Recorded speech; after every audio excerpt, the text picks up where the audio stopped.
បាទសួស្តីបងប្អូនអរគ្នាបាទថ្ងៃនេះយើងថតបង្ហាញបងប្អូនទាំងអស់គ្នាទស្សនា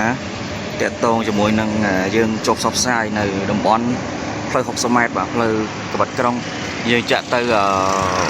ពលានហោះថ្មីចាក់ទៅព្រែកហូមបងប្អូនបាទ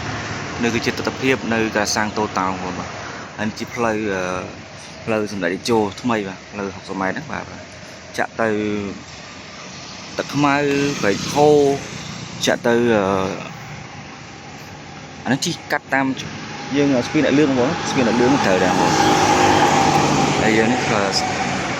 យើងឈប់ចតប្រាសាំងសម្រាប់ឲ្យជាក់មិនសិននេះយើងបន្តដំណើរទៅទៀតបងអូឡានច្រើនបងឡានច្រើនបងប្អូននេះជាទស្សនវិជ្ជាទាំងស្រុងបងណាបាទជាទស្សនវិជ្ជាទាំងស្រុងនៅលើផ្លូវសម័យហ្នឹងបាទ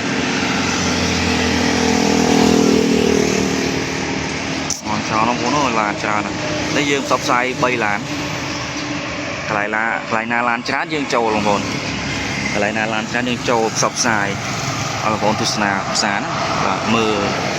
អានេះទស្សនវិជ្ជាទាំងស្រុងបងប្អូនយើងធ្វើចរាចរណ៍មួយបាទมันមានការកកស្ទះទេបាទអរគុណបងប្អូនទេបាទតទៅនឹងវីដេអូយើងថតបានប៉ុណ្្នឹងឯងបាទយើងនឹងបន្តសកម្មភាពទៀតបងប្អូនអរគុណ